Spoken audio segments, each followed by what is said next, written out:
unmute Kumara Varma sir mic. ചെയ്യാം. സാറിന്റെ introduction കഴിഞ്ഞിട്ട് മതിയല്ലോ. ചെയ്യാം. റെക്കോർഡ് സ്റ്റാർട്ട് ചെയ്തു. ഇനി അത് താഴ്ത്തേക്ക് കേട്ടോ. Record. Sir, we can start now. Yeah. Good morning, everybody, and welcome to the 42nd edition of the Lokadharmi Theatre Talk Series. Today we have another very important lecture done by Professor Kumara Varma, a very important theatre director, academic, scholar, an alumni of National School of Drama, the former founder, director of the Chandigarh University Department of Theatre, all those things. So before introducing him, let me tell you what's happening in the 1 or 2 weeks coming ahead. So next Sunday, we have Mangai, a very important theatre activist from Tamil Nadu, a director. She'll be coming and she'll be speaking on the aesthetics of Tamil performances. She'll be mostly focusing on the Trinai system of aesthetics, which is another kind of approaching the aesthetics other than the Sanskrit aesthetic. And the next program, that's the 44th session, is not on the Sunday, but it's on the Monday 22nd. Monday 22nd is not a change in the time. It's at 9:30 p.m. India time to 11. And we have Richard Schechner coming in. So it's Monday 22nd, 9:30 p.m. India time. Richard Schechner is coming in, and it is a conversation, a kind of dialogue with Richard Schechner. We'll finalize the format, etc., and we'll send you the Google sheet so that you can send the questions ahead, so we can screen the questions and we can select how the format should be, because we'll be spending only 1.5 hours, 9:30 to 11, and we have to be clear about the program. So that's the 44th program. That's on 22nd March. And then on 27th, as you know, we have the World Theatre Day. 28th, Lokadharmi is planning to reopen our regular work, so that this weekly session of meeting at Sundays 11 a.m. will not be possible, because we are working in Lokadharmi at Sundays. But we are not stopping this lecture series. We are making it a monthly affair.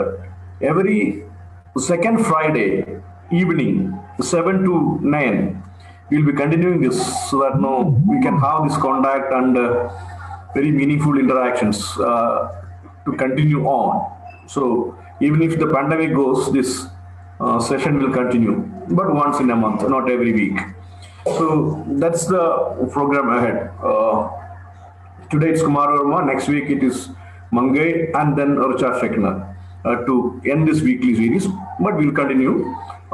In April, we have a session on the second Friday. We have a session on Chautu Nadakam, one of the very important folk traditional forms of Kerala. This will be monitored by Dr. Jolly Puducherry from Hyderabad University. We'll have traditional gurus of Chautu Nadakam also joining in that session. We'll plan it and let you know. So that's about the programs to come in. And today we have Kumara Varma, a very important theatre person, talking to us. And he's from Kerala, as all of you know. He's born in Mavelikara. He joined National School of Drama in 1964, and he was trained under Alkazi.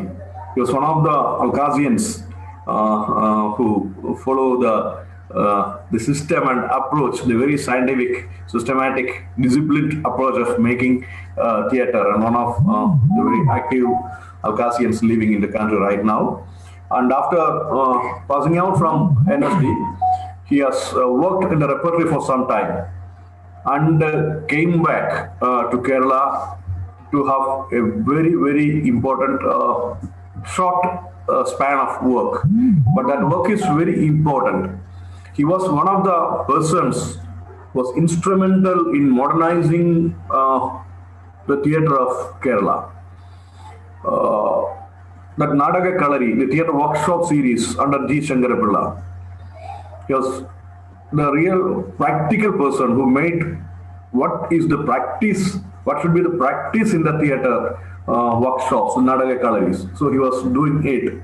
And he worked with these three legendary change-making Kerala theatre people, like Professor G. Sankara Pillai. He did direct the Bandi by Sankara Pillai. That's one of the first modern plays, means theatrically, that happened in the performance, Bandi.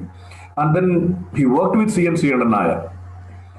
He worked with Kavalam Narayana Panikkar, that theatre of the roots and the indigenous theatre.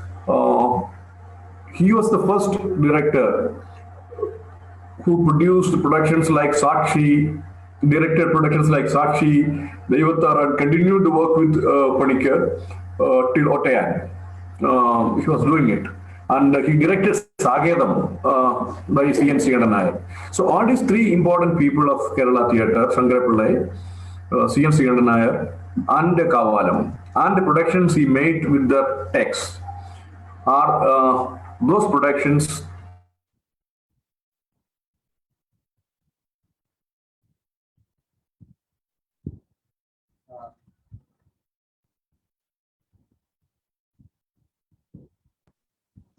Sir, you are mute. Okay. Am I here? Yes. Yeah. So all these three productions and other productions which he did with Panikkar's text are the milestone productions which made that shift from the then prevailing system of theatre and initiated the modern theatre, which has resulted in the formation of the School of Drama Trichur, and then the modern theatre went ahead in Kerala. So at this very critical, crucial juncture, Kumara Varma was the person behind. And today he's going to speak about that very, very crucial period, that evolution of modernism that happened in Kerala theatre. It might have happened everywhere in other languages also, but we are taking this Kerala theatre as an example of this makeshift that happened in the 68 to 75, 77, maybe up to 80. He's going to speak about those work, those changes, the problems, the strategies, the resources, and whatever he would like to remember, that these memories, these interactions with these people, the conflicts, contradictions, arrangements, negotiations, reactions, responses, all these things are very important, and that is to be recorded. Actually, this has not been properly recorded even in Kerala theatre. That's why we discussed and thought that no, this should be an area to be discussed and recorded and should be properly documented. So that's why we have chosen this thing. And then Varmaji has also on international exposure, like he has been to Rome and with the Italian government scholarship. He has studied theatre there at the Ferruccio Marotti University at Rome. He has seen and worked with Barbara Brodowski and has been invited to the Berlin Ensemble, and he represented the World Theatre Conference by UNESCO in Paris in 1980. He represented India, and he has done so many good productions, not just in Kerala, in Malayalam, those milestone productions which I mentioned, but other productions like Udupangam, the King Oedipus, Mattavilasam, Abhijnana Shaguntalam, Ashad Kekdin, Baki Idihas, Military Nagari Ki Niti Katha, that's a reproduction of the visit, Warren Hastings Sand, and the last production which happened again in Malayalam is Begum Akhtar. Begum Barve, and with the name Begum Panikkar. Our friend Ramesh Sharma acted as Begum Panikkar, that he redirected for the University of Sanskrit University, Kaladi. And after coming back, he had a small, again, he took that charge of School of Drama Trichur as the director, and now he's here with us. So welcome Varmaji to this session. We are looking forward to hear your experiences. And he has been awarded with the fellowship of Kerala Sangeeta Academy for his overall contribution to theatre. I'm sitting in a place where there's a there may be a problem of my internet range, so I'm muting myself, but I'm hearing you. So welcome Varmaji, and welcome everybody to this session once again. And we'll have Varmaji talking to us, and then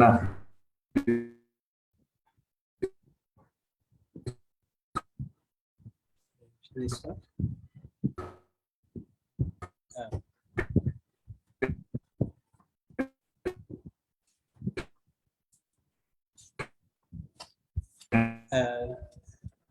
And thank you, Professor Chandradasan.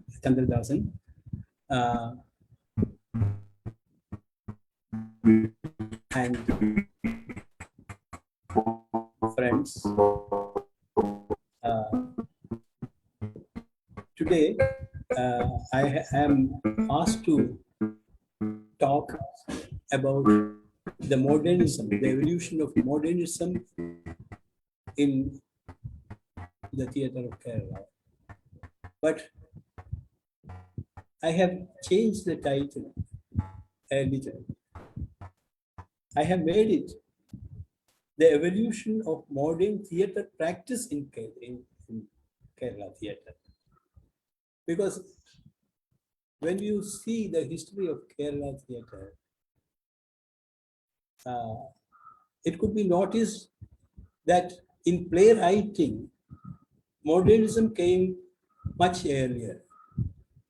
You could discern it, you could notice it, even in the 1930s and 40s.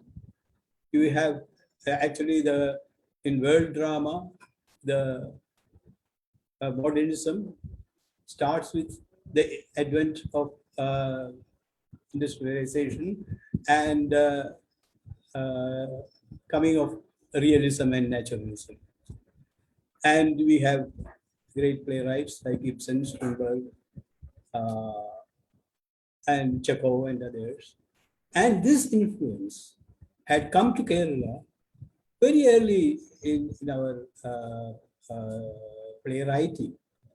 For example, we have Professor N. Krishna Pillai, who was greatly influenced by Ibsen. And we have plays like Kanyaga, which almost resembles a doll's house. And then he has been, also called Kerala Ibsen. So he worked on the modern. His influence was great. He was greatly influenced by Ibsen. Then you can have also people like Pulimana Parameswaran Pillai, who wrote almost it's a Samatavadi. He's an expressionist. And so on. You can trace this in playwriting. But they did not receive good productions in Kerala. And that is one of the reasons why they remained only as literary works. Actually, they were done in due course, and they were revived and done in the 1960s and 70s. So the influence of world drama or modernism was there in much earlier. But the theatre practice, which will enable these works to bring them onto the stage, came much later. And if you trace the history of Kerala, you would also see that Kerala theatre was has influenced the social change. We have a place like V.T. Bhattacharya's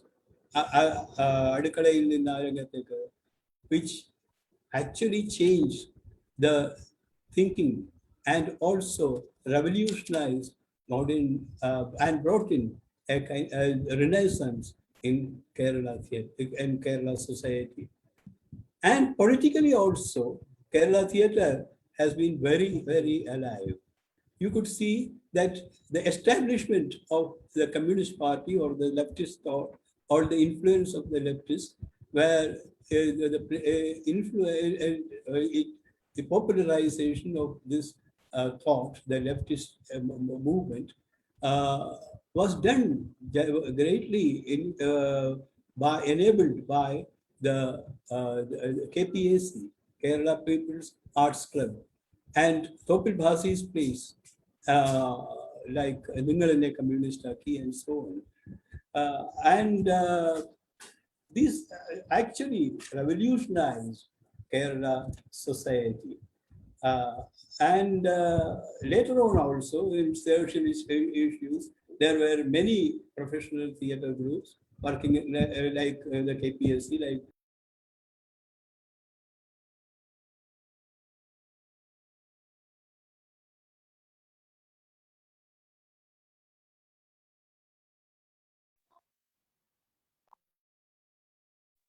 Sir, your mic is mute.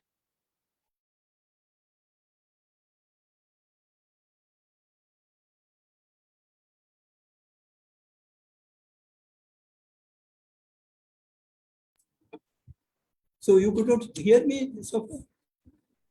Hello? Now we can hear you, sir. You missed something which I said. From where should I start now? From the communist the movement, just movement. one Yes.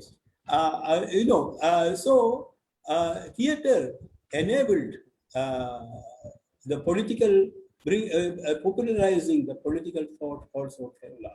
As a boy, I remember the songs of KPSC was very, very popular in all over Kerala. And even now, we have very nostalgic memories of the songs of KPSC. The songs, the very beautiful in content and thought and so on. The songs written by Mavelikara, and later in certain plays by Vaira, and given tune composed by Devarajan and so on. They are beautiful songs, and which have a kind of folk background, and which has a folk motive and tunes. So they evoke a kind of nostalgic even now when we hear songs like etc. I remember my childhood and my my school days and so on, and also the very turbulent days of those times, 1950s, and this thing. But when we come to the 1960s, there was the emergence of commercial cinema. You could see that there was a stagnation in the theatre activity because of the impact of the commercial cinema.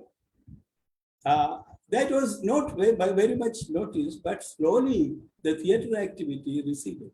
And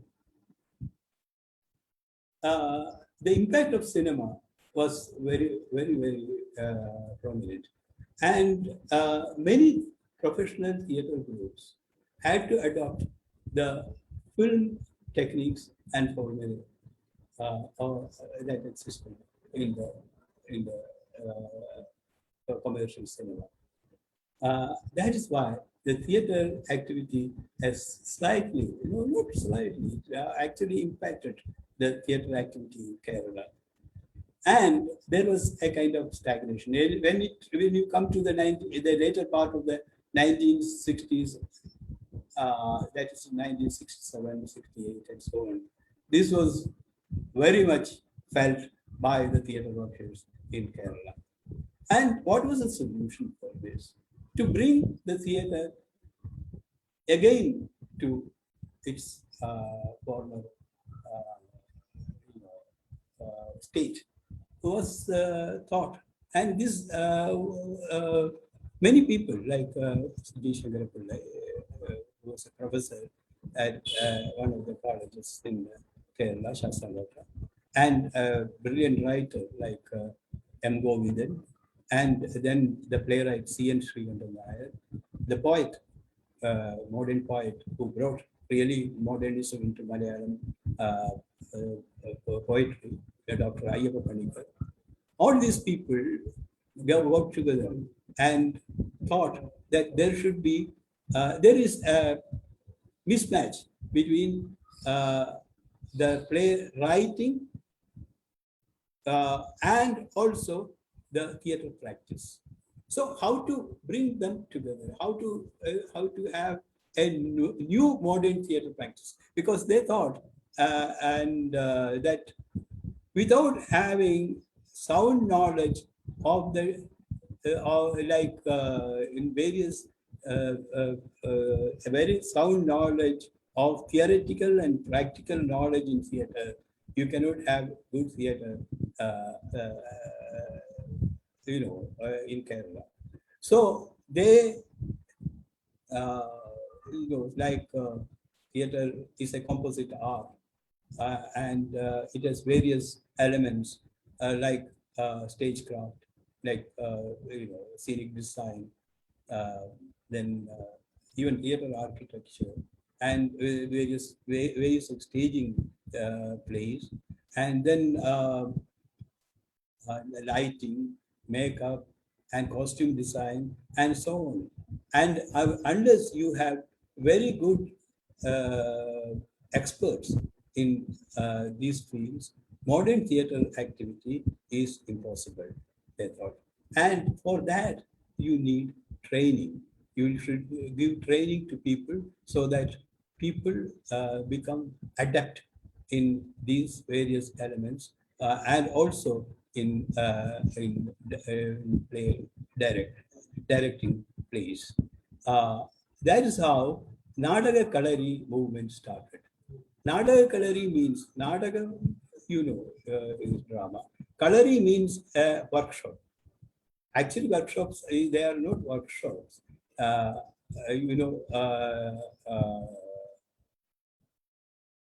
Kalaris there are various kalaris where reading and writing, etc., in early stage days were taught. Language and basic mathematics and so on. And they were taken over by modern schools later. So they were called kalaris. And those who taught in kalaris, they were called kalari ashans. And also, Ashan is a teacher. And also, there were martial arts, martial practices. Actually, it's a misnomer. You have to call them not martial art, martial practices. Actually, they were martial practices. These martial practices also were taught in a very rigorous manner in Kalaris. So the rigor was very important in the training in Kalaris. So in modern theater, they adopted this word Kalari and combined it with Nadaka. So Nadaka also has the drama or theater also has to be practiced in a very rigorous manner as you do in martial Kalaris. So that is how the name Kalari, Nadaka Kalari came. All there were different camps, workshops, which were organized in various places in Kerala. There was one in Kutatukulam, the place where C.J. Thomas was born and lived, and later he moved to Kottayam, but he belonged to Kutatukulam. So theater has a very important person coming from Kutatukulam. So the first Kalari, then there was a gallery in Shastrangota where a very picturesque place where Professor G. Sankara Pillai worked. Then another one near Trivandrum, Thanathu, and so on. There were so many galleries, that means theatre workshops, where experts from different parts of India and also from Kerala were invited to teach various aspects of theatre so that you can create a new generation of people in Kerala theatre and who can practice theatre in a very skillful manner.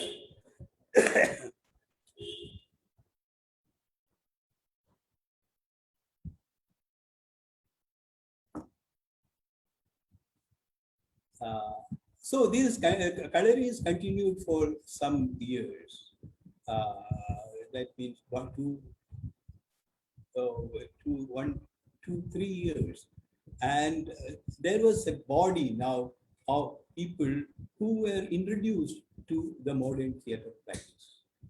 And then, you cannot limit the Nadaka Kalari movement to these camps which were organized, or the Kalaris which were organized at various places. Actually, it is spread over a period of a long span of period.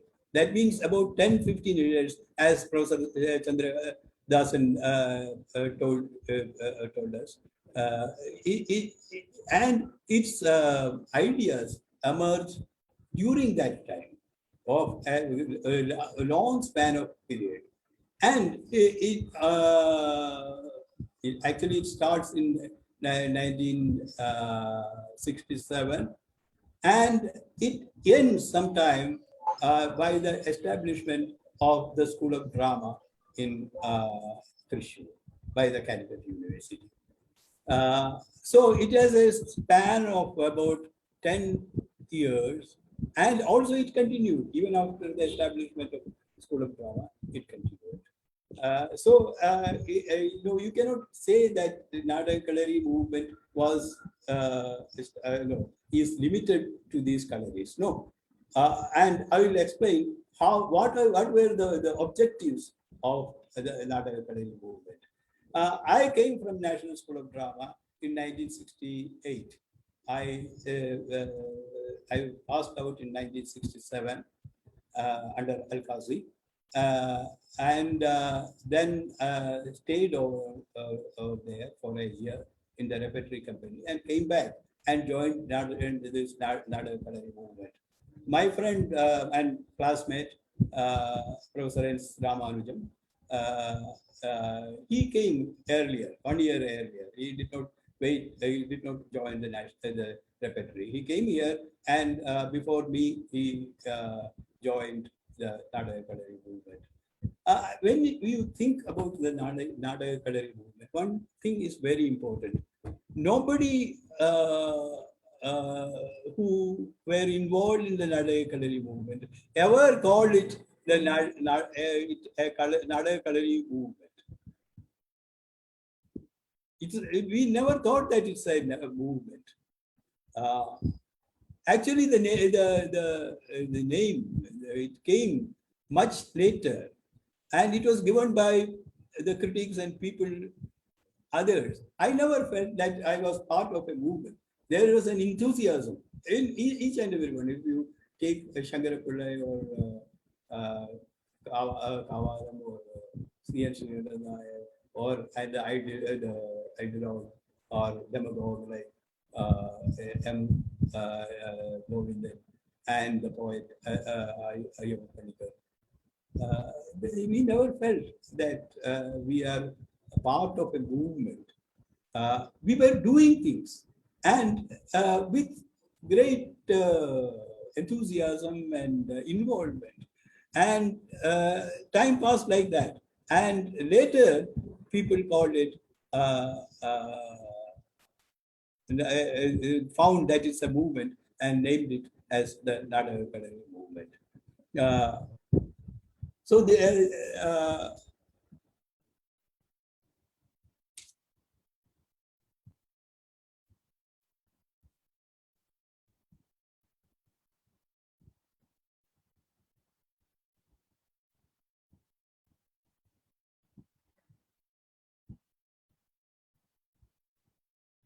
excuse me.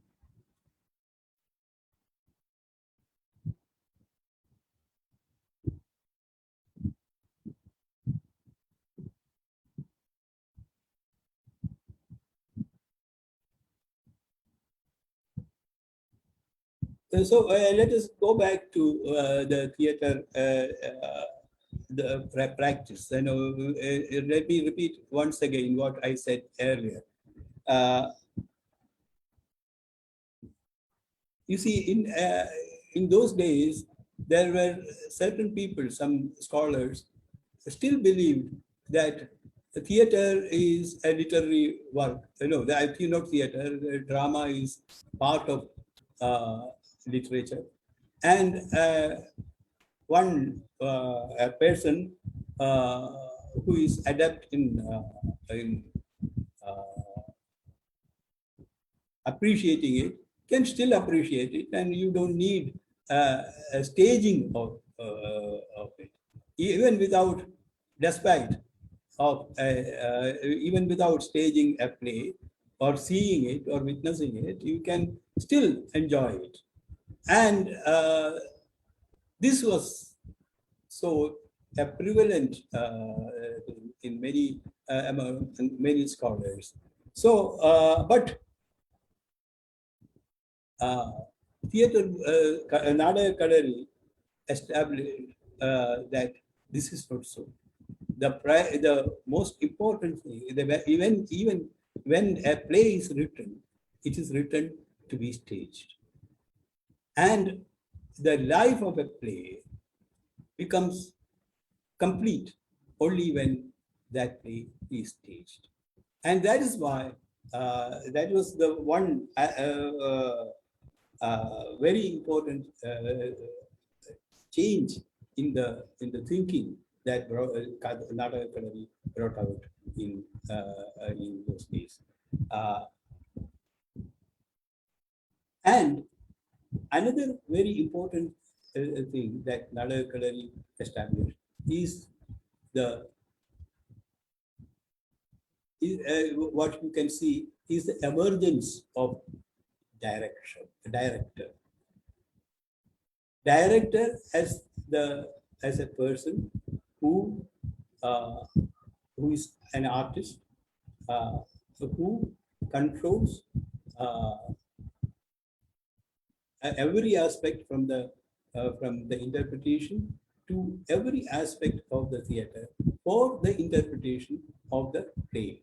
This was established during the Nataka Kalaris. So the emergence of the director was the first thing which Nataka Kalaris, that is the contribution of the Nataka Kalaris.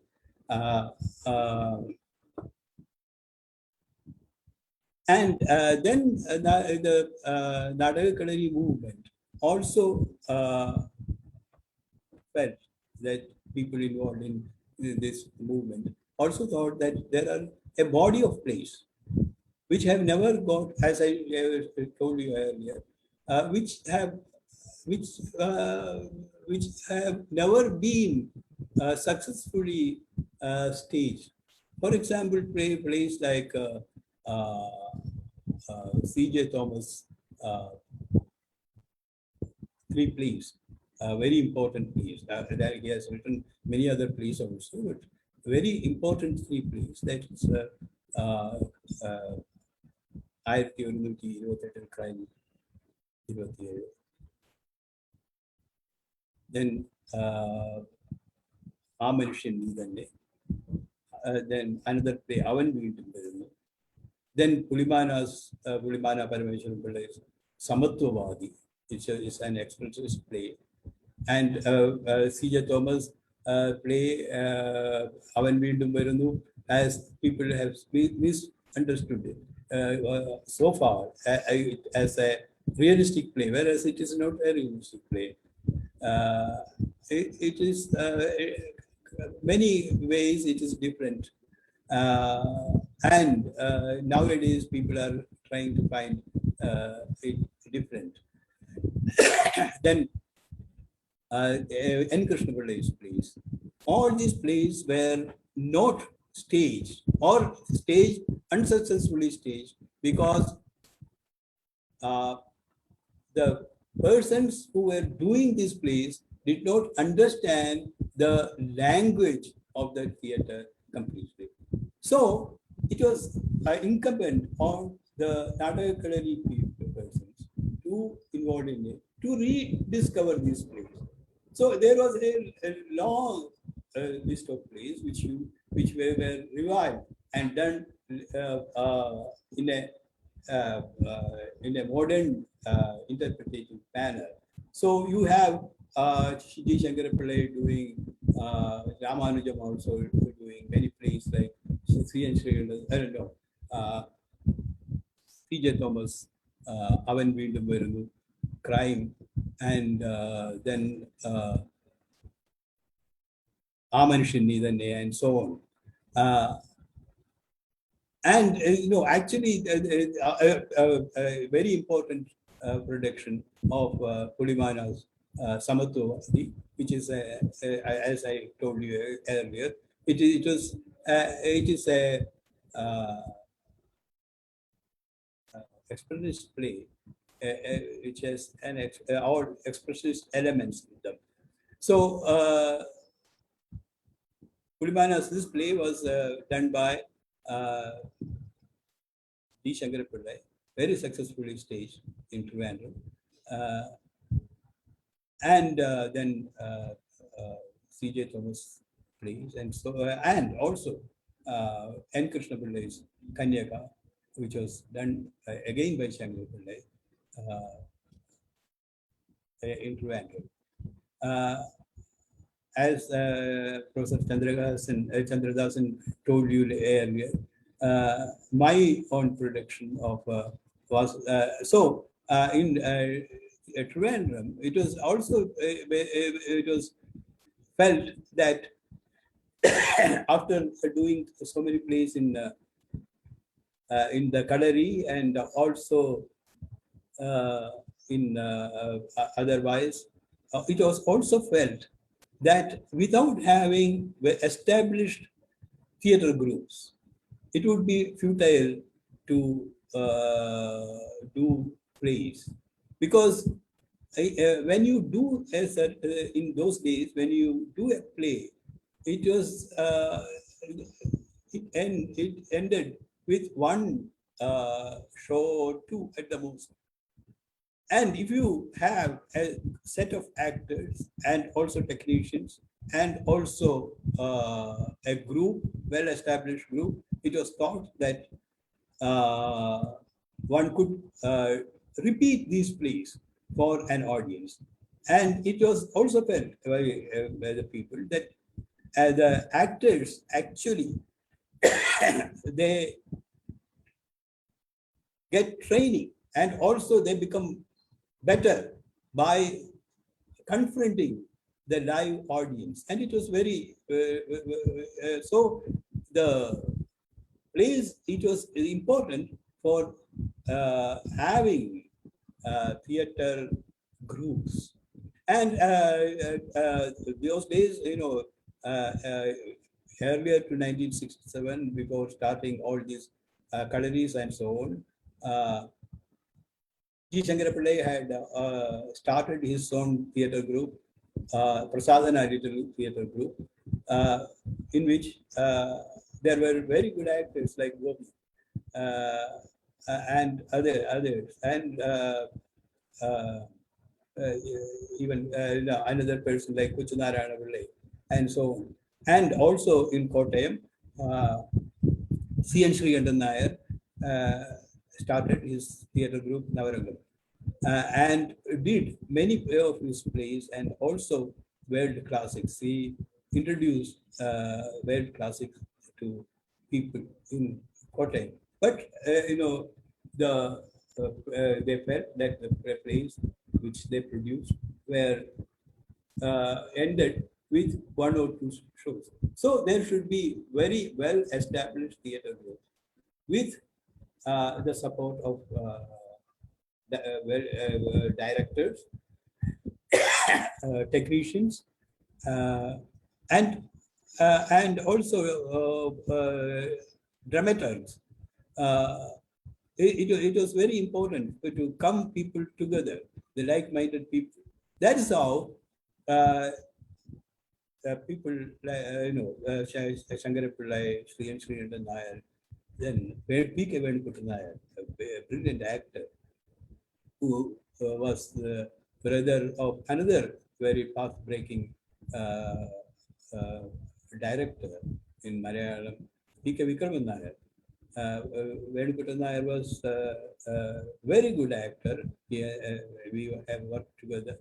And we, P.K. Venkutan Nair and then Ayyappa Panikkar, M. Govindan and others, they got together and established a theatre group called Suvarna Rekha.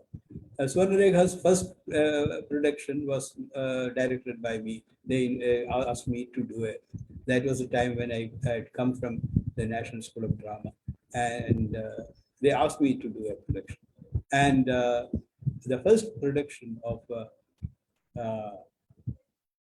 Suvarna Rekha was Bandi, again an expressionist play by G. Sankara Pillai.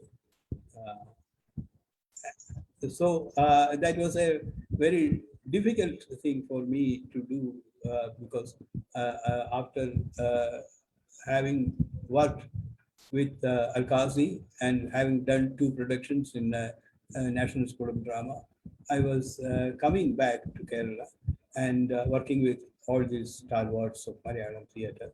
And they interested me. I was very, very, very young, very young. And still, Sankara Pillai entrusted that play on me. And I still, I owe much to him. And one thing which I felt about G. Sankara Pillai is that once he gave the play to me, he said, he has nothing to do with the play. The play is mine. It is Kumara Varma's play, he said. And you can do whatever you like. You can edit it. You can do anything. And that is the real spirit of a playwright. Although I was very young, and you can say once after having training and also spending 1 year in National School of Drama and doing 2 productions. Interesting entirely the play on me, in me, it was something great on his part. And that play was noticed, that production was noticed as a path-breaking production in Malayalam theatre. Sreekantan Nair has written about it, this play in this play production in a publication of the Nataka Kalaris movement called Aranga 1968. He goes on to say that this was the first time we saw a director working, and the emergence of director you can see complete in this play. Then Suvarna Rekha went on doing so many plays.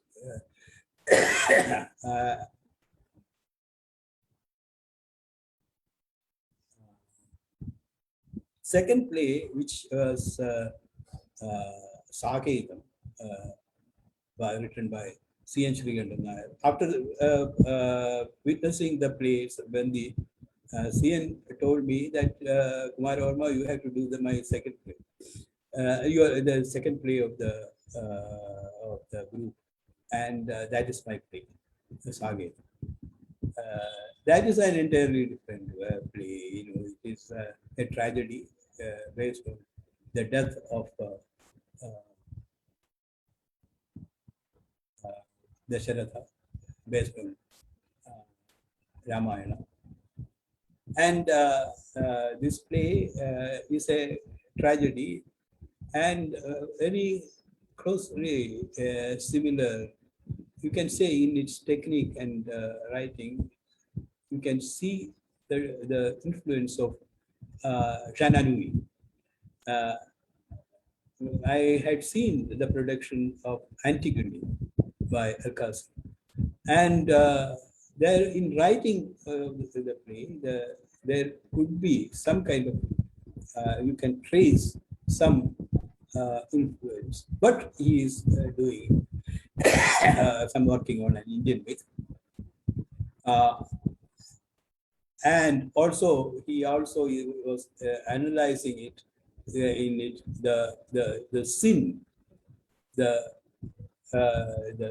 guilt which is in him, that he killed the son of a hermit, the sannyasi, and that Baba, that sense of the sin is within him, and it is worked out. And later he sees in the department, even it unfolds as Sri Rama going to the forest. He's sending him to the forest, and there the play ends with that kind of end, his relationship with his three wives, that is analyzed, and all that, it's a very good play written. And there was some kind of problem with the acting, and also the interpretation of the myth at that time. The way people used to handle the play. So I cannot say that the play was a great success, although Bandi was a great success. Sageda was not that kind of success. It was not received by the elders, you can say. That by the elders, the elders of the Trivandrum theatre, as it was not received for. So it was the great artist M.V. Devan who designed the set and also designed costumes for the play. After a long time, about 30, 40 years, I asked Mr. Devan, what do you think about the play now? He said, the play was a success. I asked, how? Because you could anger the elder generation, because you could say that this is what they were practicing till then was not theatre. And I was flabbergasted. Whether I could take it as a compliment or what, I did not know. So I created, he was saying that by interpreting Sageda in a different manner, I was, and I could create some commotion in them. And in their denial, through that I was successful in my endeavor. That's what he was saying, which I do not know. It is for the people who had, and there are not many people who have witnessed that production now. Many are there. One or two participants may be there. And I am unable to judge it in that way. But certainly there was a conflict between how people perceive acting and interpretation of a play, and the new attempts in interpreting and staging of plays at that time. And that conflict, and it was certain that that would come. And Nadaka Kalaris movement always faced this problem because anything new is not taken very kindly by those people who adhere to tradition. And in that way, I think Devan's words were they proves right. The words prove right. And another aspect of Mr. Chandradasan touched upon was my work with Panikkar, Kavalam Narayana Panikkar. Kavalam Narayana Panikkar wrote completely different plays. He was a poet, and his plays were in poetry. And in verse, I should say, in verse. It was Dr. Ayyappa Panikkar who introduced me to Kavalam Narayana Panikkar. And Kavalam wanted me to direct his first play, Sakshi. Although it was done in Kottayam, and along with Sankara Pillai's play, which was that play, I don't remember the name. There were two plays which were staged there in Kottayam. And later, he wanted me to do the play because the play was in verse, and I did not know. I told him that I will take some time to do this play because it's in verse, and I should think about it. And he really agreed. And while I was in the National School of Drama, I had the opportunity to witness many folk forms of India, Jatra, then Bawai, then Tirupur, and Yakshagan. So many forms. They were brought. Dr. Suresh Avasthi was the secretary of the Sangeet Nada Academy at that time. It was Dr. Narayana Menon, and then it was Dr. Suresh Avasthi, and they brought many folk and traditional forms, like even Kudiyatam was played there. So I had an opportunity to witness many folk forms of India, and they had an influence on me. And another aspect at that time, when I spent in the National School of Drama, was the productions of Sanskrit plays by Shanta Gandhi. Akazi had he wanted Indian theatre to go back to its roots and find out the essential elements that formed, that contributed into it for the last so many years, for a millennia. So he asked Shanta Gandhi, my teacher, Shantaji, to do Sanskrit plays. And the first Sanskrit play, which I acted in it, and she directed, was Madhyam Vyayog, Bhasas Madhyam Vyayog.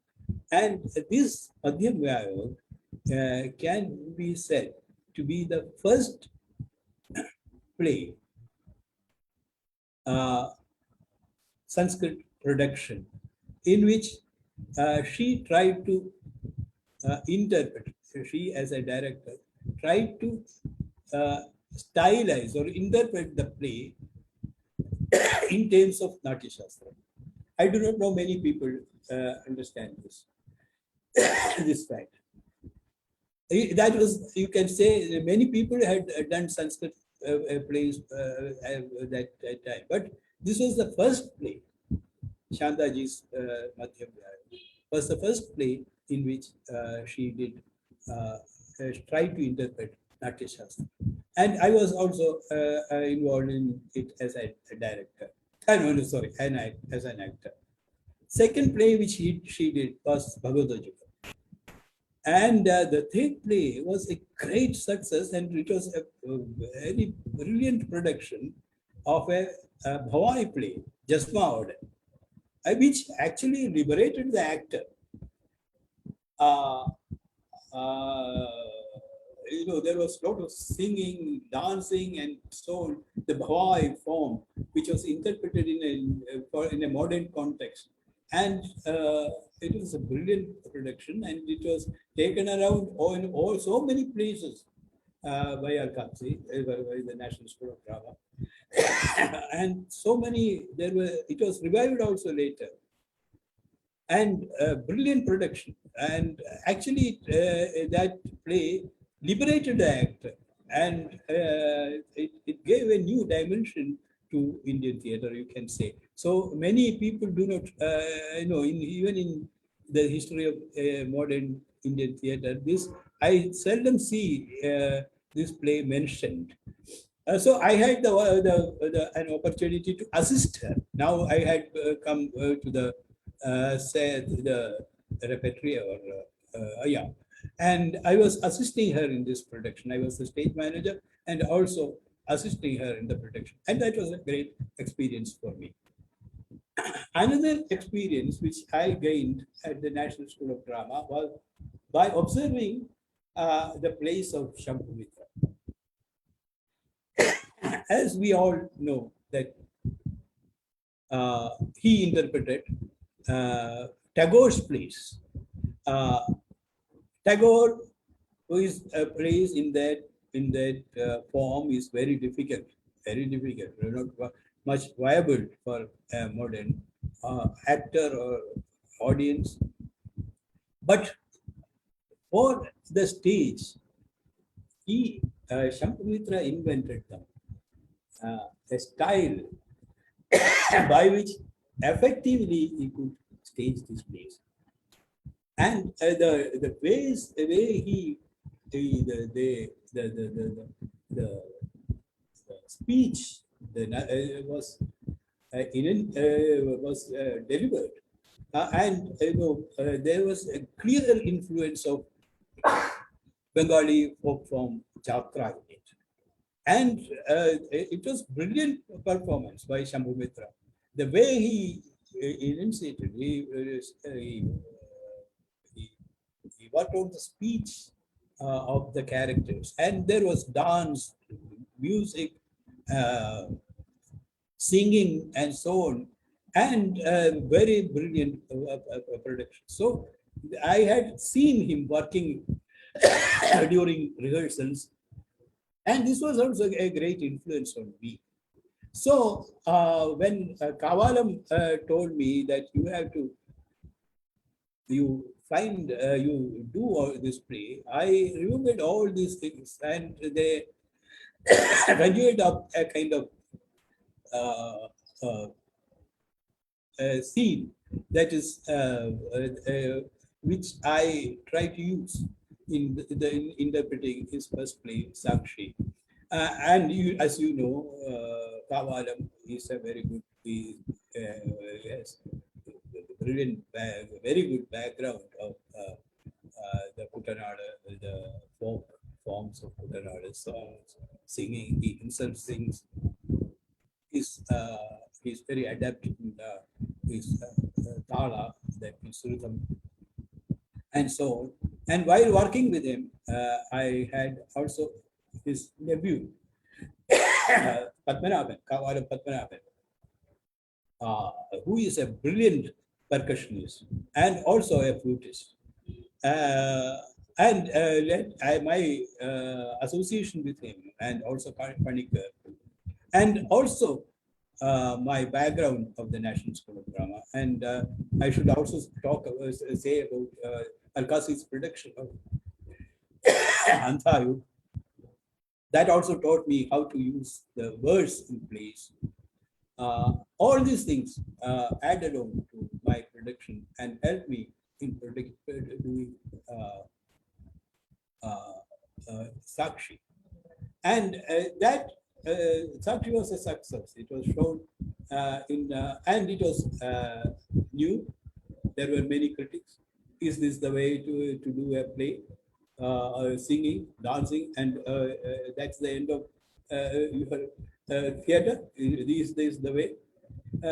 Many people wrote reviews against criticism, against the play, and so on. And I was not amused. I was okay. I said, it's fine. If you say that, it's fine. I took it in that spirit. And then there were many plays that followed Sakshi. One was Tiruvarita. Again, in that play, we used the speech patterns, rhythmic speech patterns. And then there was one brilliant play written by Panikkar, is Jabala Satyakala. This is a brilliant play in which we use Sanskrit, verses written in Sanskrit meters and verses in the whole thing in metrical words, the speeches. And it was, and all these, and then Kavalam's another play, Devata. All these plays where he entrusted the direction on me. And with the help of Kavalam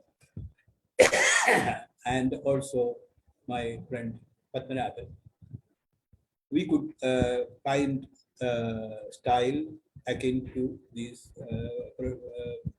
plays and incorporate them in the productions. Actually, Padmanabhan worked with me, associated with me in many plays. I was in Chandigarh also. It was he who gave music for many of my plays. And there is a rapport between us. And he understands what I require. And there is a rapport. And I have never found any in any other music. As in some other artists also, like Kamal Tiwari and others. He is a brilliant music director. And that was my work with Kavalam. And Kavalam went on doing another practice later. It's called Nadaka vedi. But I had certain differences with him. I found certain things which I had expressed it to him, and he has taken it in that spirit.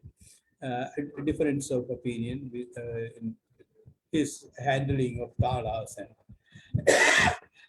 and so many things which I did not agree, which he took it in that spirit, and then it was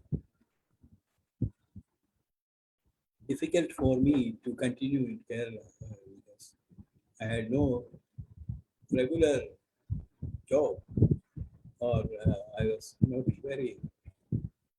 earning anything, and my father got retired, and then I was in dire need for a job. And that was the time when Professor Mavelikara, one of the doyens of Indian theatre, was establishing his theatre department in Punjab University, Chandigarh. And I joined him to assist him and stayed on there for about 35 years and did many productions, and I became a teacher. And I never thought that I would become a teacher, and did many and very rewarding time at there. Coming back to Nadaka Kalaris movement once again. The Sreekantan Pillai and others, they thought that it was important. It's not only that you can establish certain calories at a certain place and create people to theatre for people who are adept in various aspects of theatre. One should establish a permanent training center. And he founded the Nataka Kalaris in Trivandrum, Pujapura, Trivandrum. And the patron, or the chairman of the Nataka Kalaris was the famous playwright, Professor N. Krishna Pillai. And he was there. Sankara Pillai was there. Then Gopi was there. He taught out acting. Then I was asked to teach direction. And one can say that this was the prototype of the School of Drama at Trichur. This was a forerunner of the, and that was the time when the various aspects of syllabus making, curriculum, and all these things were taught and formulated. It was formulated during Nadaka Kalaris days, and that was very helpful in the establishment Professor Sankara Pillai to start the theatre, found the theatre department. I'm sorry, the School of Drama in. And Nadaka Kalaris, there were some important publications also of the Nadaka Kalaris movement.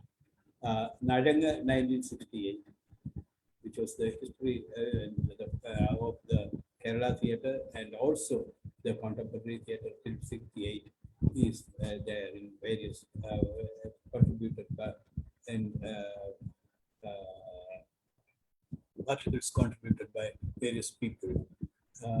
And then there is another one called Arangetam, which was published again Nadaka Kalaris publication, and many plays. And we should say that Dr. Ayyappa Panikkar, but at that time also started his bi-monthly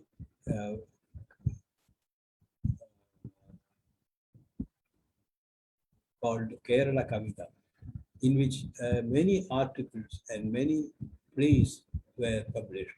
You can see Sakshi and also Kavalam Sakshi and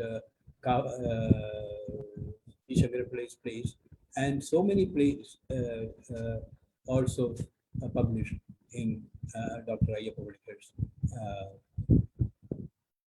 publication, Kerala Kavita. I think I have taken enough time. It's 12:15. Now I think I should stop for if you have some questions, you can ask them. I thought that I should not, never thought that I would take this much time. Thank you, Varmaji, for remembering those very crucial days and speaking about those things. Before speaking, could you please also announce your name so that I can address you? I'm Chandradasan. So thank you. Oh, Chandradasan. For, Okay. thank you for this. Go on. Yeah. So anybody who have been hearing can come in and ask questions, clarifications, etc. To Varmaji about his work. So can you just remember, no, you have worked with these three different people, and as you know, Bundi is an expressionistic play. Sakyadam is a play which is more looking like a classical kind of structure and narrative. When Panikkar comes, the Sakshi or Devata, totally musical kind of place. So can you just describe the difference in your approach and the difference in the narrative, means performance aspect of that? No, because we have not seen these productions. You just have the with us. So you can say what was your approach in each text differently, and how does it came out theatrically? Yes. How the stage, the actors, the acting pattern, all those things a little more detail. Yes. Take time to be great. Yeah, that is a wonderful question. Yes, I skipped that because I thought that I will not have time. And anyway, I'm happy to answer these questions, respond to these questions. You see, there are three different types of playwrights. Sankara Pillai is completely different from C.H. Sreekantan Nair. C.H. Sreekantan Nair has been later part of Sreekantan Nair, not the first realistic phase of Sreekantan Nair. Then Kavalam is completely different. You see, as a director, as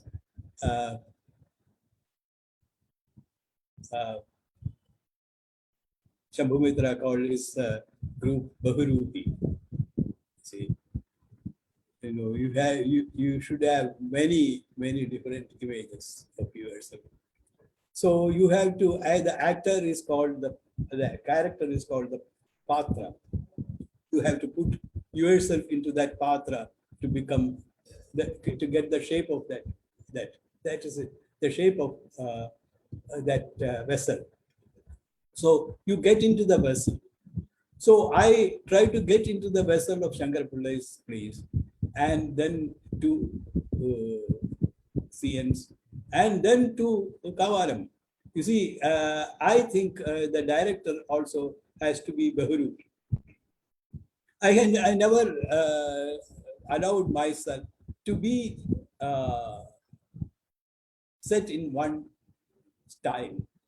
I change, you see, I change myself in different styles according to the requirement. One thing which this is what once Kalamandalam Krishnan Nair said. Kalamandalam Krishnan Nair, once he came to our department in Chandigarh, one question put forward by one of the students was this: what is the task of the actor? He said that each object in this world, whether it is living or non-living, has a character. You have to put yourself into that character. You have to liquidify yourself and put yourself into that. And the task of the actor never changes, it never ends. There are so many people, so many different men and women in this world, so many different objects in this world. Can you put yourself into everyone? So you never change, your task never ends. That is why, that's a very guiding light for even, for me as well.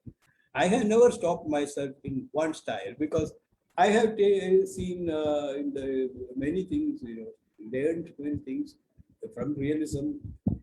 People like Ibsen, then from Shakespeare, then from Bhasa or Kalidas. You know, our tradition is so much, you know, whatever is, Alkasi used to say, whatever is good in this world, take it, make it yourself, make it your own. So I put myself into all these plays, plays. So I had to invent a style that is Bandi, which is an expressionist play. So I had to direct it in that manner. So whatever I had seen and heard and acquired knowledge about it, I tried to imagine in that manner and tried to do to invent a theatrical language which is close to that play. And in I told you in Sagetam, it is a modern play, and it is very much similar to a modern tragedy. And it is not like the Greek tragedy. It is a modern interpretation of a tragic episode. And that tragic episode, many people have reinterpreted tragedy in the modern sense. You can see that Anui, for example, Antigone, it's a modern interpretation of that episode, Greek myth. It was written during the French occupation of the Nazis. And in Antigone, you can see that kind of resistance against establishment, against fascism. Then, likewise in, this play, Saketam is a modern interpretation of the Ramayana story, an episode that is, that is different. And Kavalam is completely different. As I told you, there is a liberation of the actor in Kavalam. That is why the singing, lot of singing, rhythm, rhythmic speech, and so on. These were invented, actually reinventing them. During rehearsals. Actually, many of these plays were written, especially Sakshi was written previously, but while rehearsing, there were changes that were incorporated into the script, and Irvalidan and other plays were written while in a rehearsal situation. So they were also all these plays, many plays were written during rehearsals. The playwright is present, the actors are present, the musicians are there, and now you are trying to create something.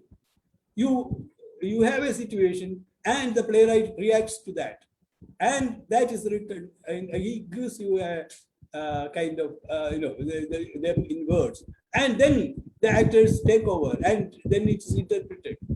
It was like that. It was very brilliant experience.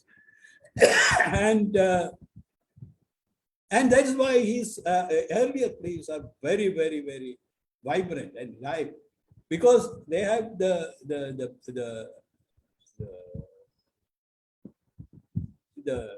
contact of theater, that live theater. And that is why Kavalam was very successful. But I am sorry to mention this about Kavalam. I had disagreed with him that he has repeated this endlessly to the last. He should not have done. He should have thought more about the content and then the form and so on. Many things became very formalistic and lost its content in the way that way. So I had expressed this with him. So there is a disagreement. But initially it was very brilliant, and when because he is very spontaneous, Kavalam. Once you give him a suggestion, he can express it in many ways. So he will give you words, and some of the shlokas in the Jabala Satyagaman is beautiful. And you give a suggestion. Sometimes, I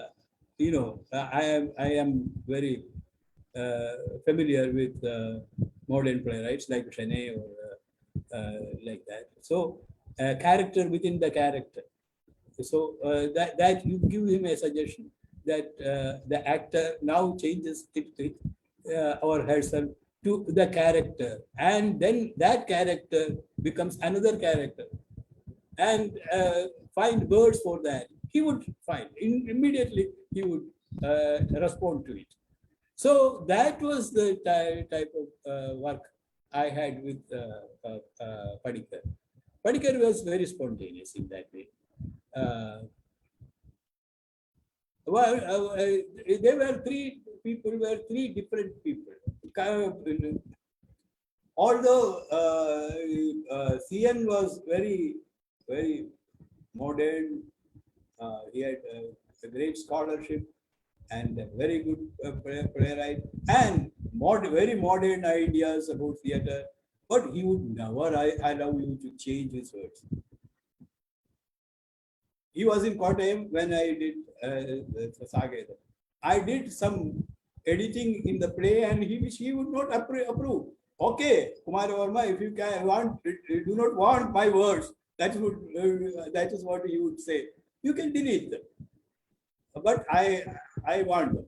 I will have them. Okay, you can have them in the print, but you have to adapt it to the stage. If the speech goes on for a long time, the audience you have to edit the script. So he would never accept that. Sankara Pillai was completely different. Sankara Pillai gave the script to you and forgot. You do it now. And that is why that's what my experience was with these three different playwrights. And later I did with playwrights who were no more there in this world. So I could cut them, edit them, and do whatever, and make the play sometimes my own. This which I did with many, and that was the thing,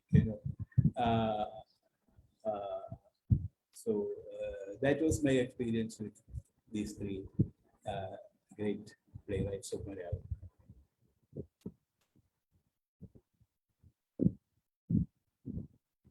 Now, Professor Chandradasan, have we given enough? Yes, you have given the basic difference in the approaches of the three playwrights. If possible, you can think about actors also. Who are the actors and how are they adapting to your directions, etc. Yes. See, I have read somewhere that Gopi was much demanding explanations, and he wants why this, etc. But Vedi will be just responding himself. He is just trying to forget the other nuances, but to immerse himself into the performance and see what's developing, etc. And we don't know the other actors, etc. And also, I have read somewhere that you came from this Akasian school of very professional, disciplined work. And many of the actors were not used to come in time, and do it, and there was always confrontations, and that's also very, very interesting. I don't know. I have heard it. You are not Akasi. This is not NSD. Somewhere else.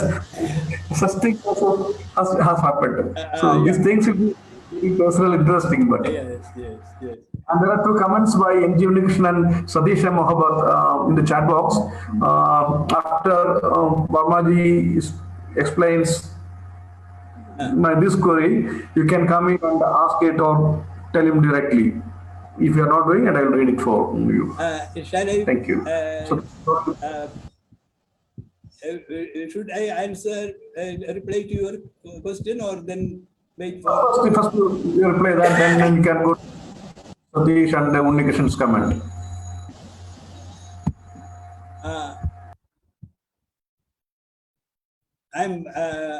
Should I respond to what Professor Chandradasan said now, or? Yes, no, you can. Or is there any other question? Yeah, then Satish, we can come out and talk. Satish, please.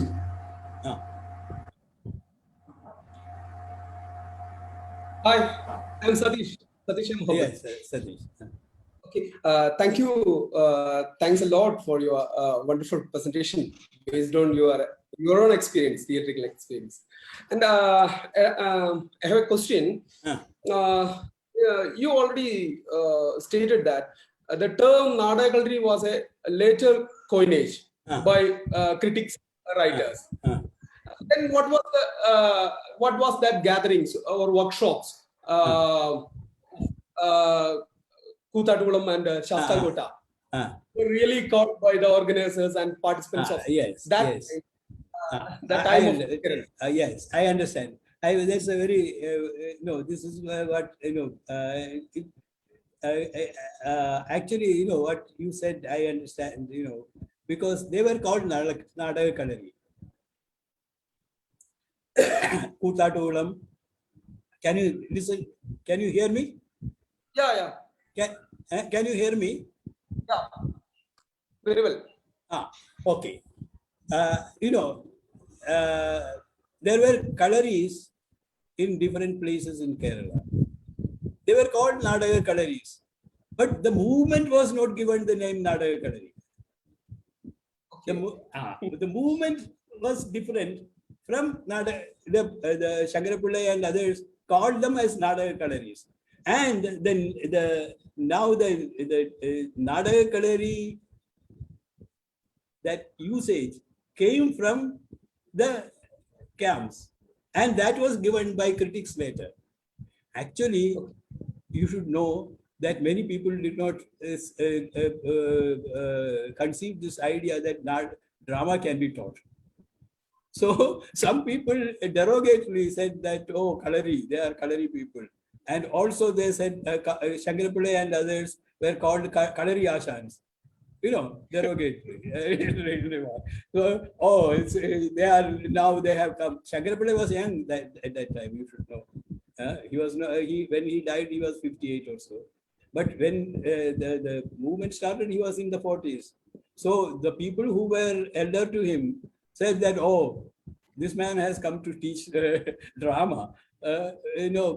If you have talent, you can do drama, you can do theater. Why? Do you have to especially teach them? So derogatory manner also they called Kalari. But it was the critics who gave this name. Like the Theatre of the Absurd. You see, Theatre of the Absurd, I think it should be Martin Esslin or someone gave the name. Otherwise, what were in common in all these plays were, the thematic thing that was in the title that of Theatre of the Absurd, and it was, I think, Martin Esslin or someone who gave that name. Likewise, it was the critics.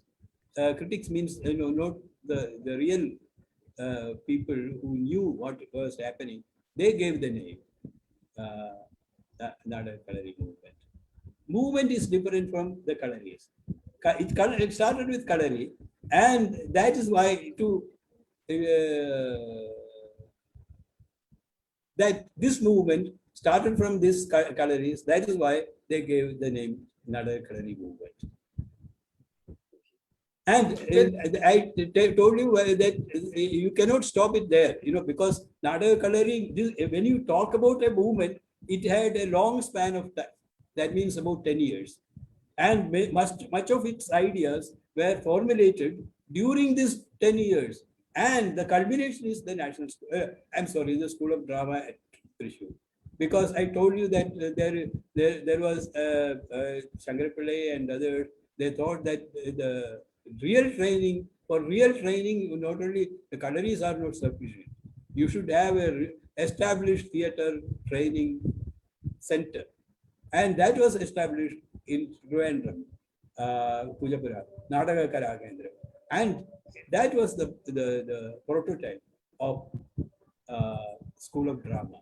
And the syllabus and the other things were worked out during the Nadaka Kalaris days. And its life was only for 2 years or so. Then the Calicut University started School of Drama at Trichur. Is it all right? Okay, is it clear? It's clear, but one more question. Whether the organizers prescribed some other terms or concept for these workshops? No, Nadaka Kalari, because Kalari... One second, I will also add to his question of Satish.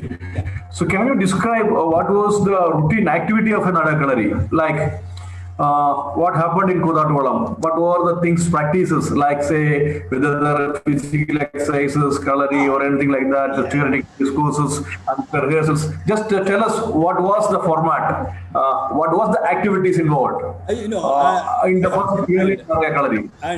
I understand. It started with the practice of theatre. That means how I would analyze a script. What is the script? And the play analysis. That was the first one of the aspects. Then the other aspects like scenic design, lighting, makeup. Many things were taught and people were trained at the colleges.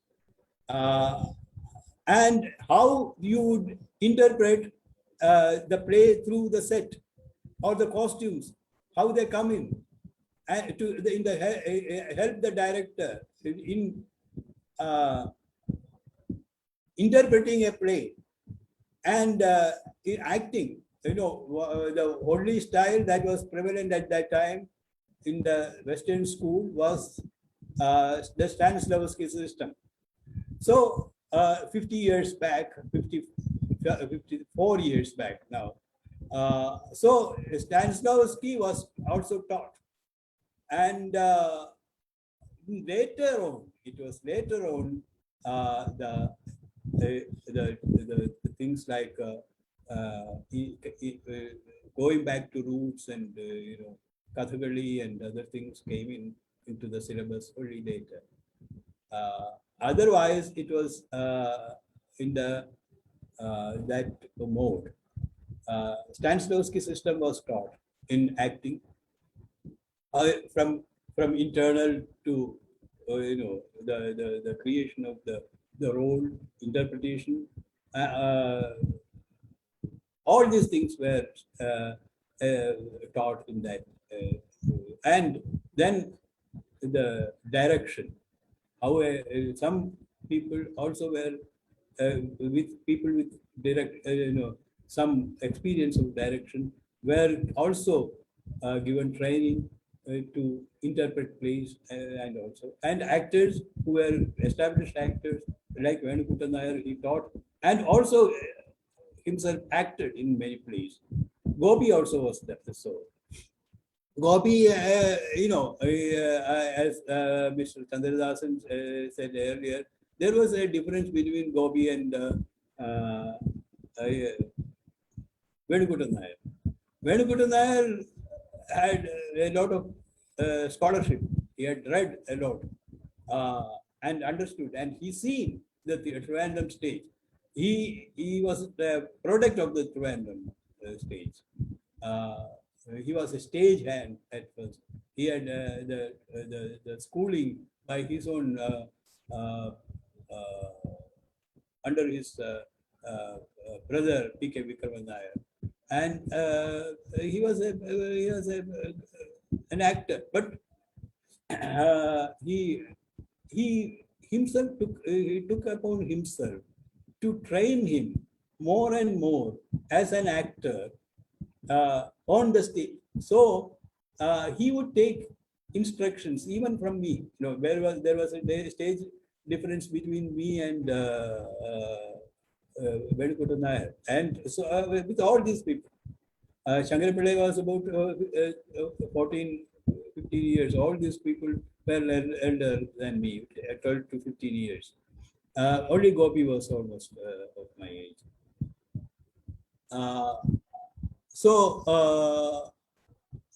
Rajan Nair was there. Rajan Nair also was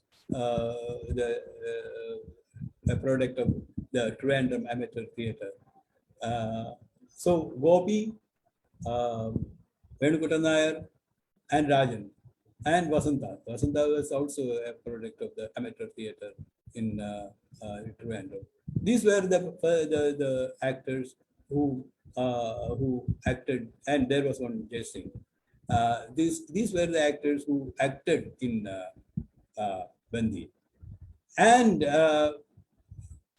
all these people were actors adept in the realistic form of acting, style of acting, but adapt themselves to another kind of, because in acting in an expressionist play is completely different. The way you would speak, the way you would behave, the time element, the characters, everything is different. It is all topsy-turvy. It is all different. It is something which happens in your mind. So you can suddenly, these are questions which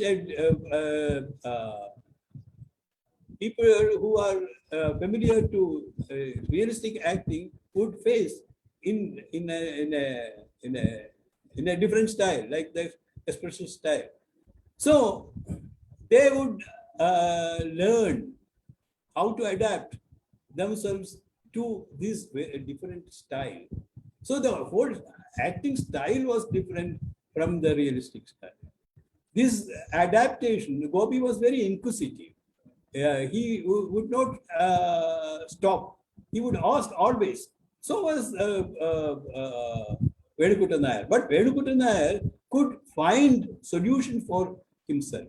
If you give him suggestion, he could invent solutions himself. So was Rajan Nair. But Gopi would never stop, as you said. He would ask questions and questions, and you have to satisfy him. And which I could, I think, because I never, I was a very patient listener when it comes to acting. When it comes to direction, I am a very patient listener. I want to know what the actor wants to say, and then I would listen to him and then give him suggestions what I want, and I think there is a kind of there is a time when you stop becoming the director and he stops becoming the actor. We start thinking together. He will be able to take your suggestions and you will be able to adapt yourself to him. Then that point is very important. And Gopi always used to pose questions, and that was very good. And I could give, I could solve his problems, and he was satisfied, and he would come with something different. And they all acted in the second play also, Sagedam, and it was completely different from Bandi. Bandi also was in Trivandrum. stage, the older people like, I don't know, don't take names, because our elders who even taught my father, they were very, like Mavelikara Kumara Pillai, he was my father's teacher. They never compromised. The older generation never compromised with what we were doing. They would even ask, Sankara Pillai, what are you doing? Because Sankara Pillai, professor, he was professor and much younger to them. And as teachers, they would all, but not, there was no confrontation, but they would not, many people would not agree. They would not agree with you in many times. Sometimes they would, but there was one difference with Professor N. Krishna Pillai. He was different. He was,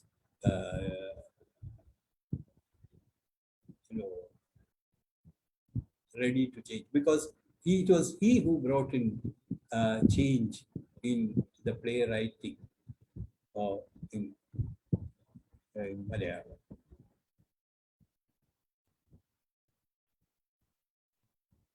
So, any question? I think Satish want to ask something else, but Ashok has already typed a question. Ashok, can you come out and ask that question before Satish makes his question? Ashok, can you hear me? Ashok, can you ask your question?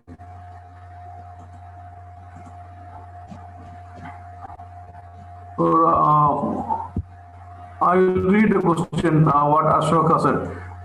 He has complimented, sir, good listening to you, sir. Your experience in theatre with great theatre directors, practitioners, etc. Thank you for sharing. Yes, sir. Could you little bit expand about the academic point of view in this changing scenario of theatre, especially young generations interested to join? That's his question. Could you expand about the academic? It's from Satish. Sorry, Ashok. Could you explain it a little more further? Yes, typed only this much. Could you little bit expand about the academic point of view?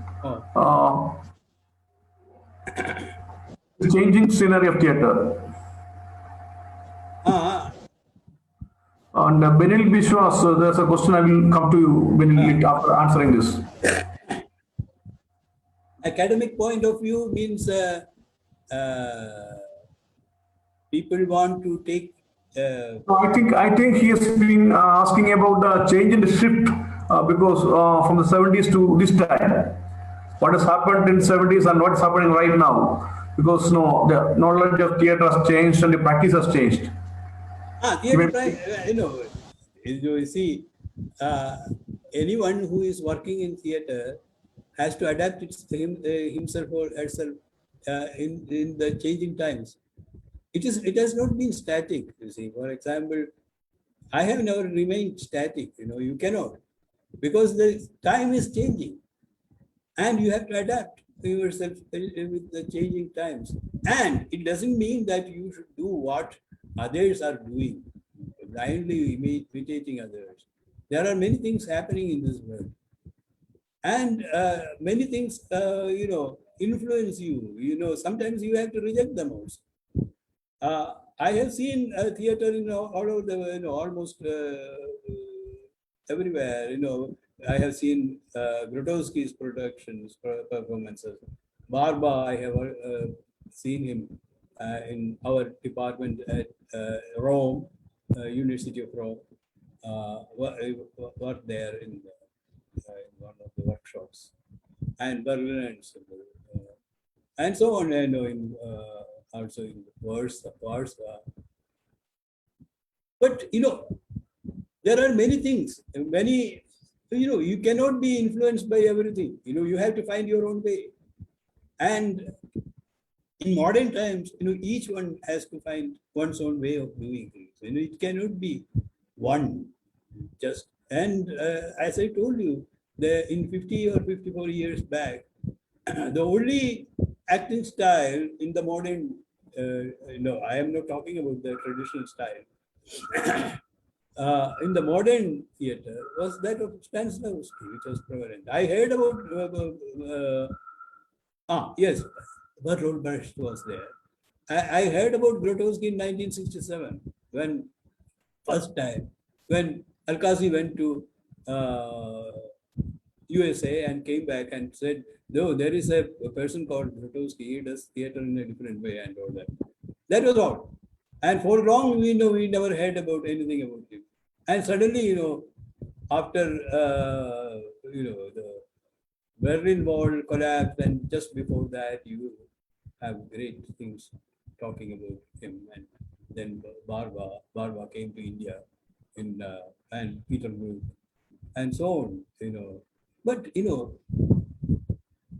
you cannot take what is in vogue.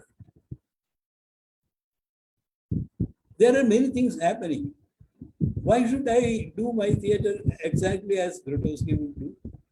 Or why should I do it exactly as Barba would do, or Brecht would do, or Daryofo would do?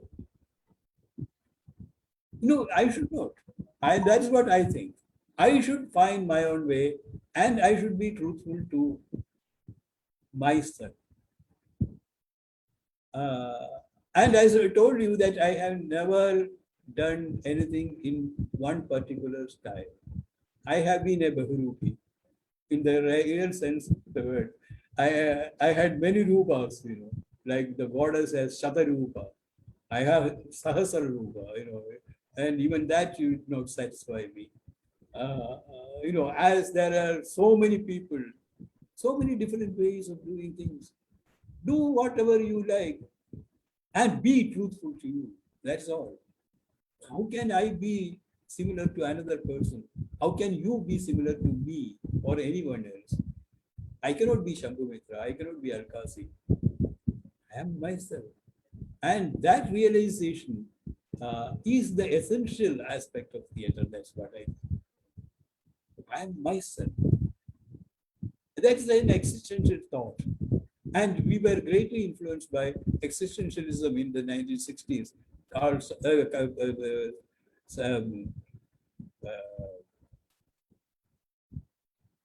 Sartre and so Camus and so on. Mainly, not Camus, Sartre influenced as me in those days. But even then we changed. Came out of the Sartre and started looking as I got, a little elderly, I started thinking in a different manner. You go on. Life is ever changing, and you will be also changing. I cannot be in one style. I cannot see myself doing the same thing again and again. One should change, one should. And there are many things you can learn from many people. And then you won't be that person. I have Brecht, completely different from Stanislavski's thinking, and Bharata. And I think, there is a lot of confusion about Bharata. And there is, you see. But, yeah, so that goes like that endlessly. Okay. Before Satish comes in, there's an interesting question from Benil Bishwa from Delhi. Benil, can you come up and speak yourself? Benil, can you come up and ask? Am I audible? And you? Yes, you are. Hello, sir. Thank you. That was a fabulous presentation, and I've also seen a couple of your performances. Oh, you have seen? Yes. So, in fact, because we are also thinking about modernity here in Kerala theatre. I was curious that, well, as a playwright, Kerala Sangeeta Academy has also endorsed the figure of K.T. Mohammed. How would you see K.T. Mohammed's movement? What would be your comment on that? Maybe if you want to historicize. Yeah. No, K.T. was K.T. was completely different from even during his early times. he was completely different in the even in his realistic phase. Then he started, as I told you, he started adapting himself to the environments and surroundings and theater. And when if you come to the later part of KT, you see him changing, and that is what is, I think it is. Many people do not do that.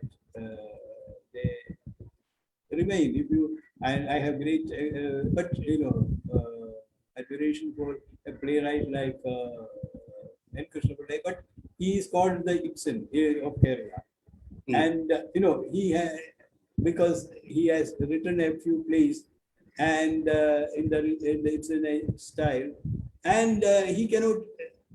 You cannot be a different person from that. But Katie is not like that. But in the later plays, you can see Katie adapting himself to Pirandaro. Okay. In style, his later plays. He was a very good, I have great respect. I have met him many times, and he has, I have great respect for him as a, he is as a elder. And one great thing about Katie was that he liked me, and he used to, when he met people, he used to say that it is these people who are bringing a change in Malayalam theatre. And that was the greatness of this man. This man, he is not this, he would tell his friends, he will bring change. And actually it is from him. And one thing which he is great, I have met him only a few times, but very, very warm and I also used to look up towards him as an elder person, as a theatre man. And we have been, he was the chairman in some of the festivals here, jury chairman. And I was also a member of the jury. And many times we had very interesting conversations about many people, many playwrights. He had a lot of reading. He had read a lot of like Chekhov, and so we used to discuss many things with Katie. And I was greatly rewarded by his warmth and affection towards the younger generation. That is my experience with him. Thank you for the response. Thanks. Can I ask? Yeah. Yes, Satish, it's your time. No, one thing, my colleague, I see the name of my colleague, Dr. Rani, my erstwhile colleague, Dr. Rani Balbir Kaur from Punjab University. Rani ji, welcome. How are you? Rani ji is a fine actress, director, and teacher, and she was my colleague at Punjab University, Department of Indian Theatre. I saw your name, Rani ji, so I thought that I would say hello to you. I cannot hear you. Ranji, you have to unmute and speak. You have to unmute your mic, Ranji.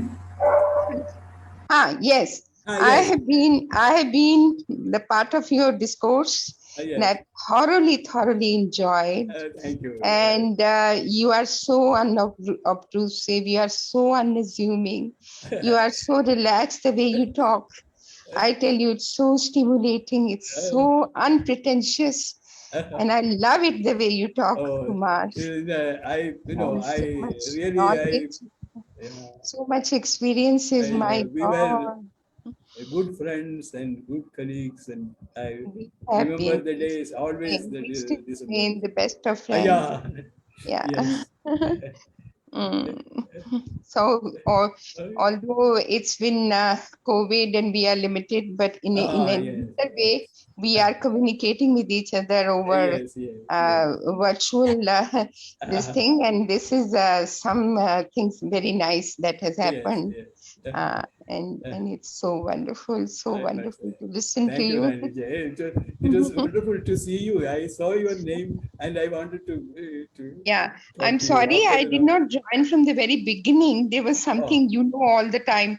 I'm Yeah, I know. always cramped with many problems. But when I just remembered that, immediately I switched on and joined it Yes. again. I've been Thank you, listening. Ranjit. Thank you very much.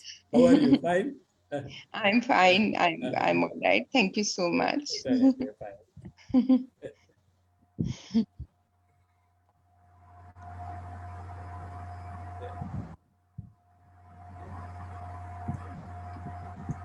Satish, you can ask your question. Satish, please.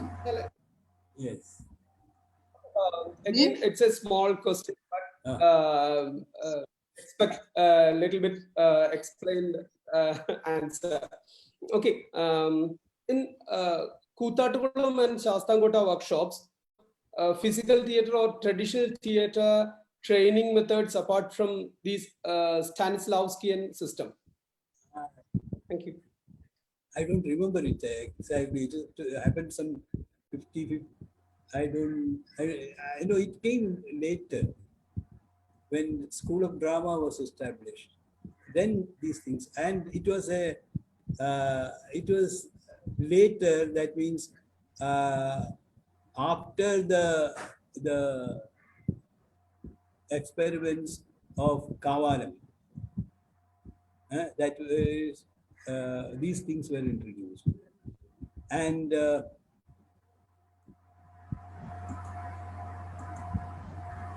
yeah, that should be in 19s.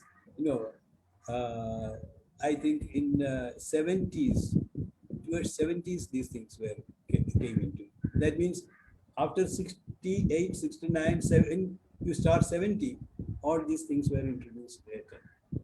One thing I wanted to tell you, very important, is that Sangeet Nada Academy, also Kerala Sangeet Nada Academy, helped in doing Sanskrit plays. They gave me a grant in 1971 to do a Sanskrit play, and many persons, like K.P. Narayana Panikkar, Pandit K.P. Narayana Panikkar, and others, they, I consulted them. And Above the Jukam was done in 1971 with Kavalam's translation, and that was also one of the aspects of Nataka Kalaris movement, that Sanskrit plays have been introduced to a modern audience, and there was an All India festival at that time. That means that was in 1971. And theatre groups from all over India came and performed in Trichur. There was one, from Delhi, Rajendra Nath, and B.B. Karant came. So many people were there. There is one play from Odisha. There was one Tamil play.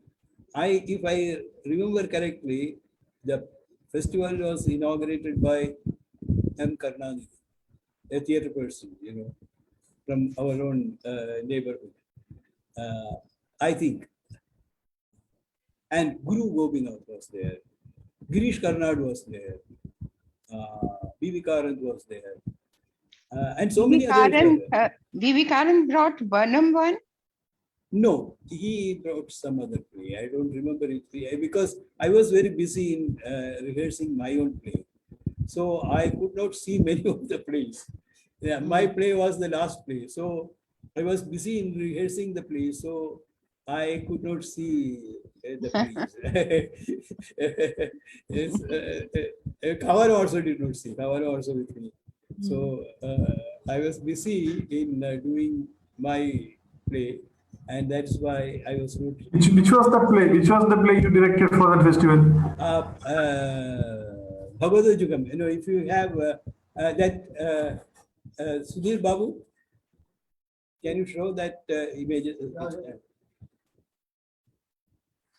I'll show you some of the two photographs which I took from some old issues of color Keli, the publication of Kerala Sangeeta Nadaka Academy.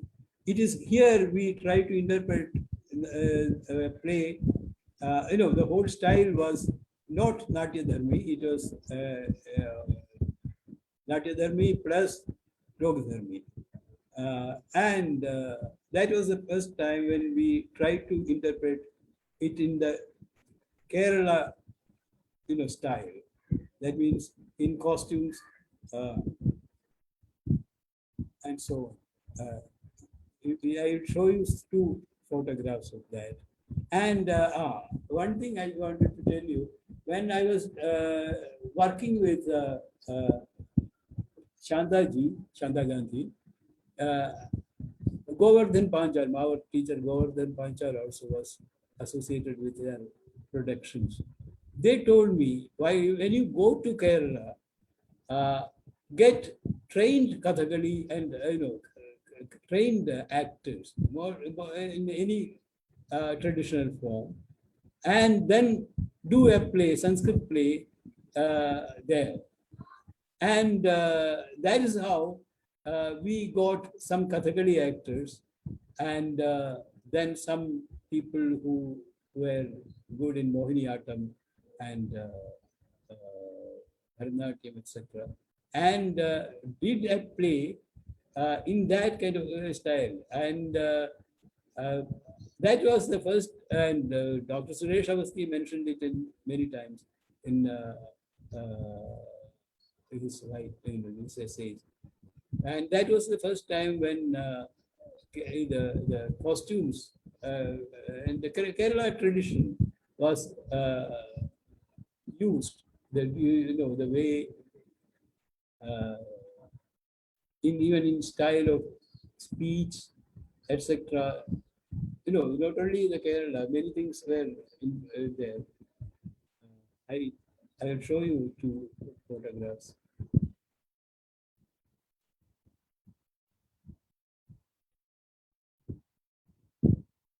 Mr. Sudhir Babu will show you that. Yeah. This is the Yamaduta.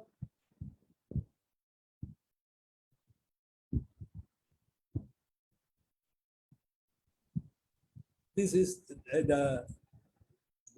then you have the sannyasi, and you have Chandilya, the Shishyas, sitting down.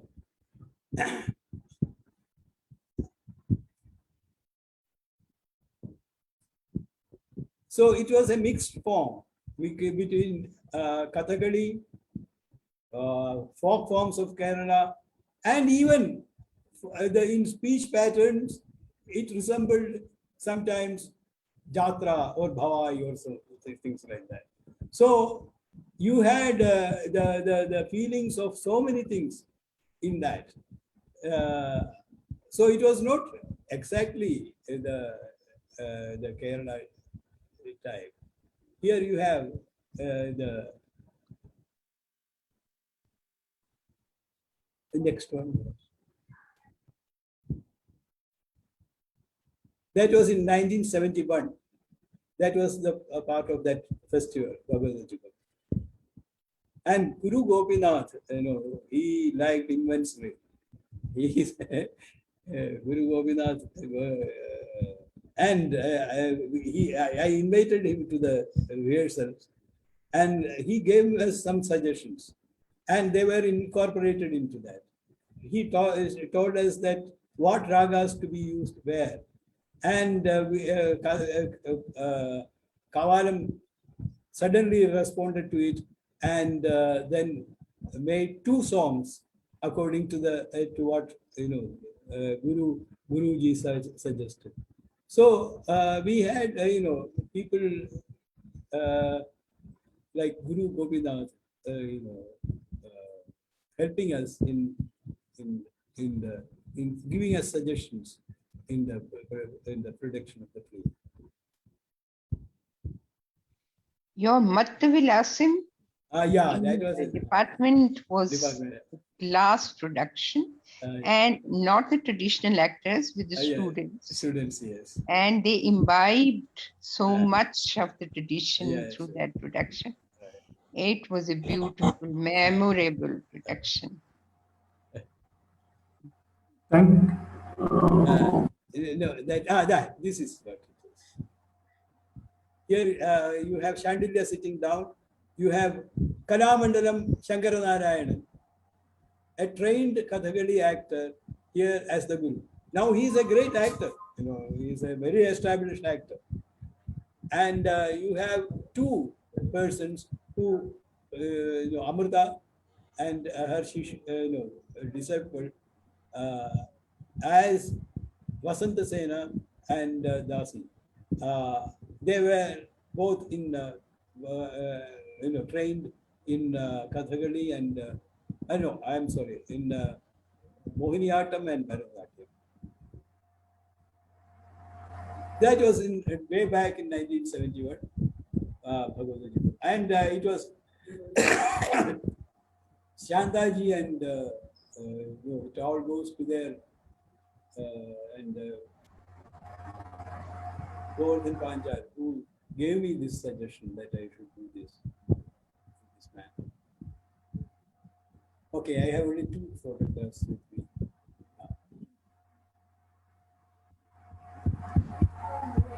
Yeah.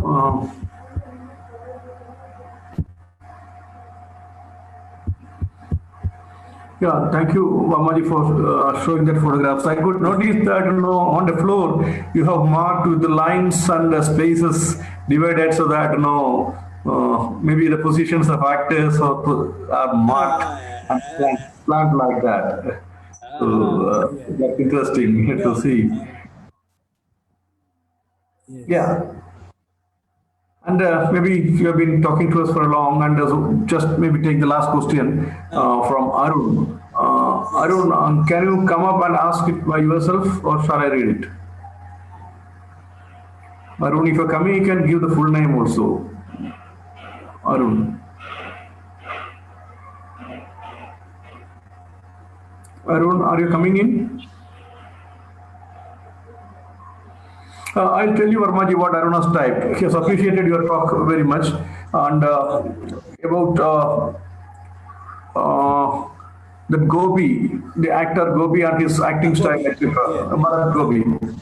And there was a conflict between Gopi and Adur Gopalakrishnan. You know that Gopi has acted immensely well and national award in Kodiyattam with Adur Gopalakrishnan. And Adur once commented that an actor is a clay and the director is the one who molds it. But Gopi came out against it. Director is? Director is molding the clay into the character. So the ultimate thing is the director. Actor is just a clay. That's one statement which Adur made. And Gopi came out against it, and there was a big quarrel between. No, he's asking about your comment about the actor and the director, what the relationship between them. How do you take the director molds the character or the role of the actor in doing it, kind of thing? It is neither. It is neither. It is neither. They do it together. Maybe you can expand a little and then end up the session. You see, you have to adapt yourself to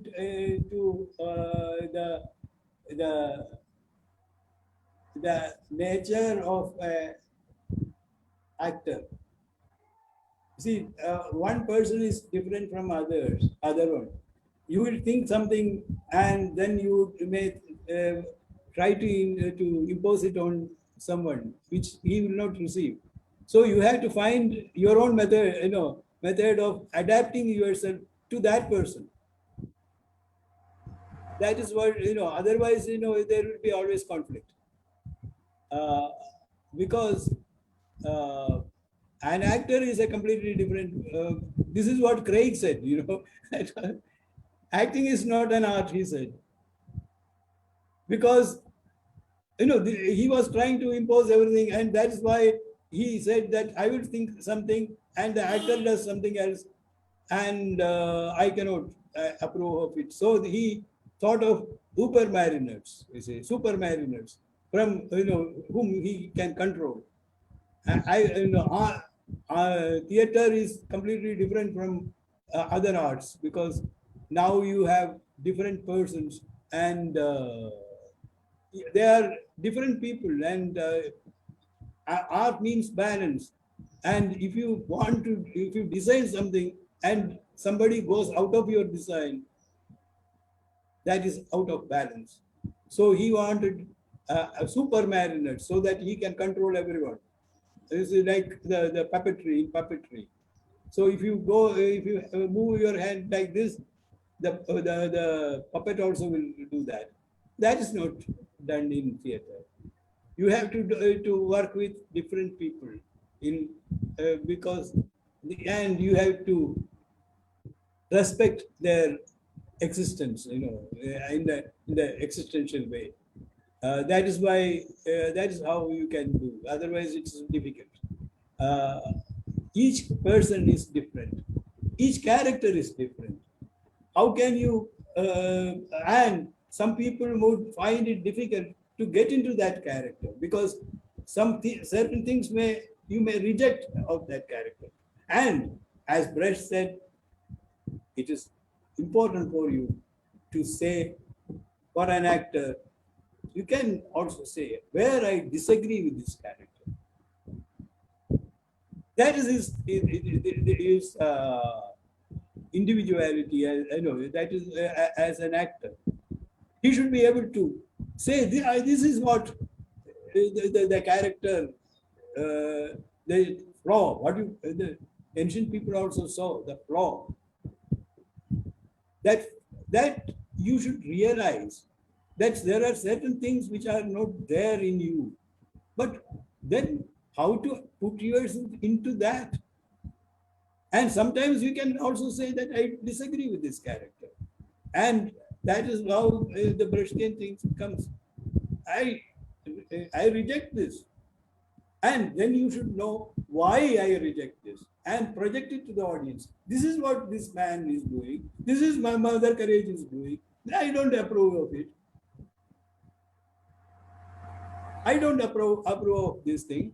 And you should also realize, as an actor, how I do not approve of this, but it is this thing that brings that epic kind of tragedy in her. Not tragedy. So when I am acting, I am also projecting my disagreements with the character. And the director can also help him in doing so. This is the greatness of Brechtian acting, that if I do not agree with a character, I am in liberty to say why I do not agree with this character. What is there? And sometimes I may also have flaws. And this I learned from a character. This is the difference between the Grotowskian acting and I have certain flaws, and I am dissecting myself by getting myself into that character. This is what it is. I am dissecting myself. These are my flaws, and I am keeping that flaws in front of you. This is what I am. I am unmasking myself. This is what Genet also does. He is unmasking yourself very cruelly. That is why it is theatre akin to theatre of cruelty. That you are realizing yourself that you are this. And how by accepting, by understanding another character and these qualities or these things I do not have, I do not possess, or I possess this. This is, you can learn from so many aspects, and there should not be any conflict between the actor and the director, because as I told you earlier, we have to think together. The actor and he has the freedom. I think that is the existential freedom as an actor, and I have the existential freedom as the director, and we are creating. And that is why it's not the creation of the director. That is why theatre is a composite art. You create together, but in film it is not so. You are looking, everything is directed. It is, I think so, controlled by the director or the editor. He can put anything into any order and can make any impression. That is how you become a tool. That is maybe the conflict between them. I do not know. I haven't gone through that. Yeah, very well said, Varmaji. So I think that's for the day, and extremely thankful to Sudhir Babu, Sridev, and Shaba Menon, who made this session work, taking all the technicalities into their shoulder. And thank you extremely, Varmaji, for coming in and remembering and talking to us. This will be posted in our the YouTube channel, and also we'll be transcribing it and putting it into an article in the books to come. We may have 3 volumes of book covering all these lectures. The first volume will be announced on this World Theatre Day, March 27th. So next week we have Mangai coming in and talking about an alternative aesthetics other than Sanskrit aesthetics. Mangai will be speaking about the aesthetics of Tamil performances. And the next week we have Richard Schechner coming for a conversation. We will let you know the formality of that event. It is on 22nd. Schechner will be coming on 22nd Monday, 9:30 p.m. to 11 p.m. We have to get questions yearly from people and plan it, etc. We will let you know. All of you let you know how is it. So that is for the day. And Kumara Varma, any last words from you? Oh, thank you for Mr. Chandradasan and Lokadharmi for having given me an opportunity to meet you, so many people, and share my experiences with you. And not only my experience, it was a very illuminating time in the 60s and early 70s. You can call them the fervent years. So I am very thankful to you, and I am meeting you and responding to your questions.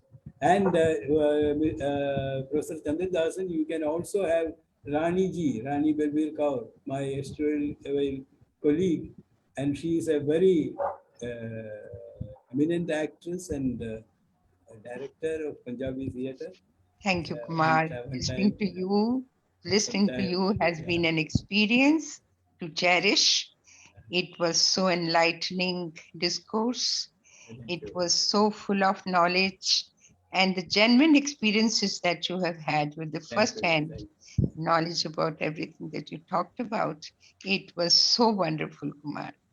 And nobody can match with you, not me. I look up to you with such high esteem always. Thank you anyway. And as others like N.G. Unnikrishnan, Deepak and Jolly Puducherry, they have posted their appreciation on the talk in the chat box. Thank you, all of you. So on the second Friday in April, it is Jolly Puducherry who is going to take charge of this session. He'll be talking on Chauta Nadakam, and we'll have traditional performers also joining in that session. It's on the second Friday of April. So we are shifting it after March to once in a month affair.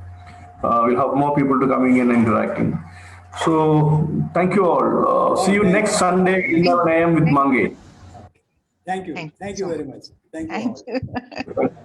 Thank you, sir. Thank you. Thank you. Thank you. Thank you. See you. Bye-bye.